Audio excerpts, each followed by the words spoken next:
हद होगी भाई। मतलब देश में दो तरह के कानून चल रहे हैं। एक तो जो नेताओं के खास लोग हैं वो जितना मर्जी करप्शन करें, जितना मर्जी वाहियातपना करें, जितनी मर्जी गुंडागर्दी करें, किसी को घर से उठा लें, किसी को सड़क पे गाड़ी से कुचल दें, किसी के गवाह खत्म कर दें, कितने ही बड़े जुल्म कर लें, उनके खिलाफ कोई कार्रवाई नहीं होगी। लेकिन समाज का कोई आदमी अपने हक की लड़ाई लड़ने लगे, अपने लिए कोई गुहार करे, अपना कोई काम करवाने के लिए कुछ बोले, तो उसको लगड़ दिया जाए। ये एक ऐसा दौर चल रहा है अपने देश के अंदर जहां हर उस व्यक्ति को ये यकीन दिलाने की कोशिश की जा रही है कि तुमको रगड़ दिया जाएगा जो भी सरकार के खिलाफ बोलता है। ये अघोषित आपातकाल है। जैसे कश्मीर के अंदर पहले लॉकडाउन लगाया, फिर पूरे देश में लगाया, फिर मणिपुर को अभी जलाया जा रहा है। वहां कश्मीर से एक शब्द आया था लॉकडाउन का, और मणिपुर से एक शब्द आया है इमरजेंसी का।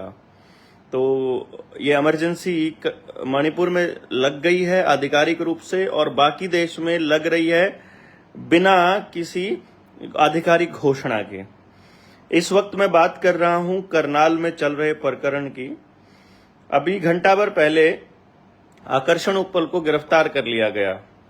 करनाल में दिन में आपने खबर देखी होगी IBN 24 न्यूज पे कि जो आकर्षण उप्पल है वो उनको किसी ने फोन किया DC दफ्तर से, तहसीलदार दफ्तर से, कि हमारी रजिस्ट्री नहीं कर रही है मैडम। जब जाकर के कवर करने की कोशिश करी तो मैडम छुप गई बाथरूम में। जो तहसीलदार थी वो लेडी थी, और उसके बाद फटाफट सारे काम करने लगी, लेकिन उस लड़के की रजिस्ट्री भी कर दी। बाद में वो रजिस्ट्री DC ने अपने पास रख ली कि तुमने मीडिया क्यों बुलाई, अब तुम्हारी रजिस्ट्री भी कैंसिल होगी और आकर्षण ऊपर के ऊपर FIR भी होगी। FIR हो गई। FIR के अंदर क्या हुआ, उन्होंने 3 धाराएं लगाई आकर्षण के ऊपर। एक 353 जो मेरे पे भी लगाई थी जब मास्क वाले प्रकरण में, एक 186 वही सरकारी काम में बाधा, और एक लगाई है 354D यानी कि महिला को घूरने की और छेड़ने की धारा। वो वीडियो आप IBN 24 में भी देख सकते हो, और मैं ये वीडियो खत्म होने के बाद आपको इसमें भी लगा दूंगा। ये हर्ष तनेजा बोल रहा है केजरीवाल से हाथ मिला लीजिए और देश को बचा लीजिए। केजरीवाल 2000 रुपए का चालान काट रहा था दिल्ली में, जब पूरे देश में 500 रुपए का चालान था। और LNJP अस्पताल के अंदर लोकनायक जयप्रकाश अस्पताल में कितने डॉक्टर मारे हैं उसने, जाकर पता करो एक बारी प्रोटोकॉल में कौन सी दवाइयां थी इस पिछले 2-3 साल की इमरजेंसी के टाइम में। हर्ष तनेजा जी एक बार जाके देख लो। चलो बाकी आपके ऊपर बाद में करेंगे बात, वो राक्षस से हाथ मिलाएंगे हम। अगर कोई व्यक्ति इस समाज को बचा सकता ना, तो कब का बच चुका होता ये समाज। ये व्यक्तियों से नहीं बचेगा, करिश्माई पॉलिटिक्स करने वाले एक नेता से नहीं बचेगा। एक एक आदमी को सड़क पर आकर के हिसाब मांगना पड़ेगा इन हरामखोरों से, तब जाके बात बनेगी। जो बात कर रहा था मैं वहीं आता हूं। 3 धाराएं लगाई हैं अभी आकर्षण ऊपर के ऊपर, वही 353, 186 और 354D। तो जो 354D है वो महिला को छेड़ने और घूरने की है। उसमें तहसीलदार ने एप्लीकेशन लिख के दी है कि मेरे को मेरे दफ्तर में छेड़ा, और वो वीडियो सबके पास है कि क्या छेड़ा, और वहां गवाह हैं बहुत सारे।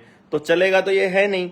आपको मैं अपने प्रकरण की बता दूं, 3 जनवरी 2022 में मुझे गिरफ्तार किया गया था। अभी मई 2023 चल रहा है, और पुलिस ने अब तक भी कोर्ट में मेरे को चार्ज भी फ्रेम नहीं किए हैं। मतलब कोर्ट में पुलिस एक दिन भी नहीं आई है आज तक।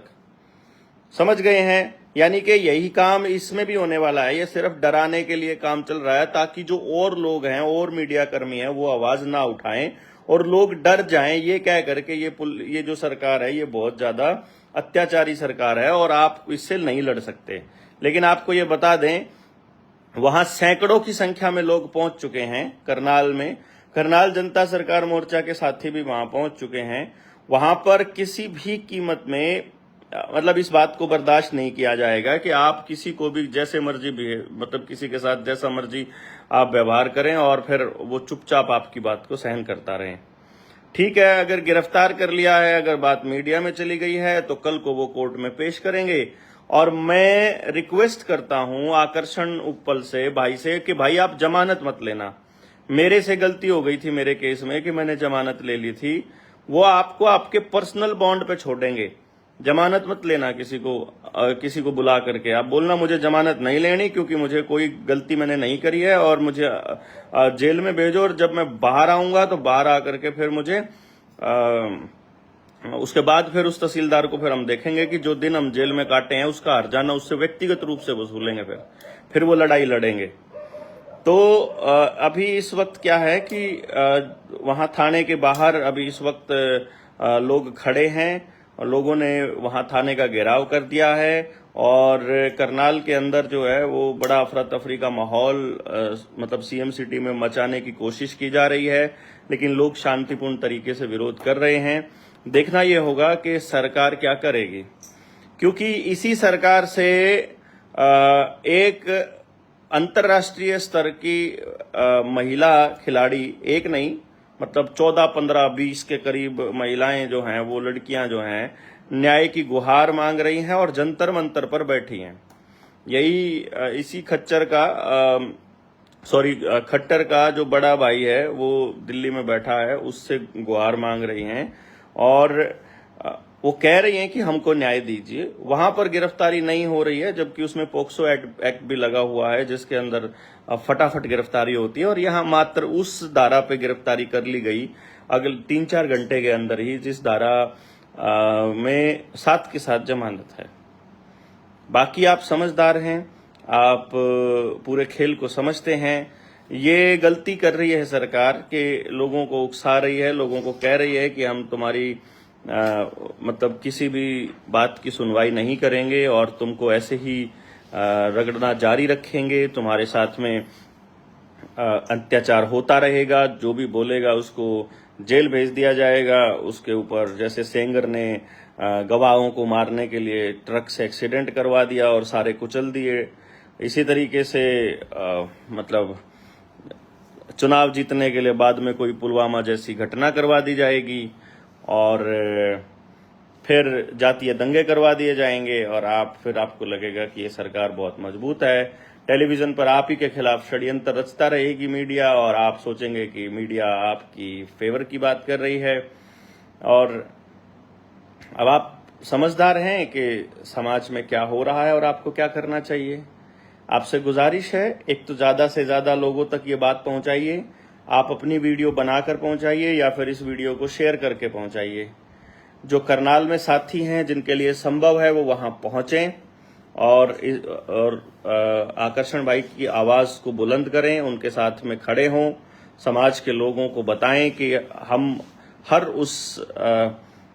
उस व्यक्ति के साथ हैं जो भी गलत का विरोध कर रहा है और हर उस व्यक्ति के खिलाफ है जो देश की जनता के ऊपर जुल्म कर रहा है।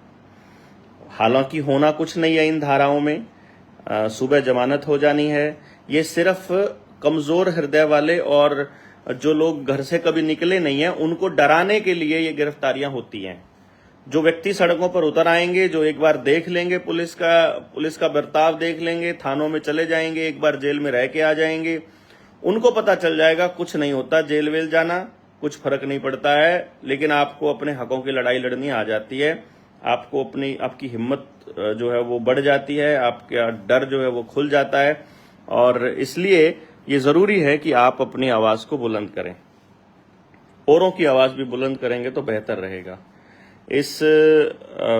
अभी 2 दिन के लिए वहां पर बहुत ज्यादा भीड़ रही है, लोगों का समर्थन रहा है जंतर मंतर पर, और लोग भी साथ में आ रहे हैं, सभी तरह के लोगों का साथ मिल रहा है और बहुत जल्दी ही कोई बड़ी घोषणा करी जाएगी आंदोलन को तेज करने के लिए। फिलहाल सारी खापें, सब पंचायतें सब अपना काम कर रही हैं और ये होता रहेगा। आप अपने आप को बुलंद रखिए, बोलते रहिए, और अभी फिलहाल के लिए आकर्षण ऊपर की आवाज को मजबूत कीजिए। आप इस वीडियो को ज्यादा से ज्यादा लोगों तक शेयर कीजिए, उनको बताइए कि गिरफ्तार करने से कुछ नहीं होगा, बोलने वाले और ज्यादा जोर से बोलेंगे। रात के 10:30 बजने वाले हैं और वहां थाने के बाहर पब्लिक इतनी इकट्ठी हो गई है कि मुझे लगता है कि करनाल पुलिस को फोर्स बुलानी पड़ेगी एक्स्ट्रा। और करनाल में एक बड़े आंदोलन का आगाज हो सकता है। बस आप इंतज़ार करते रहिए और देखते रहिए कि ये इनका कदम किस तरफ मुड़ेगा।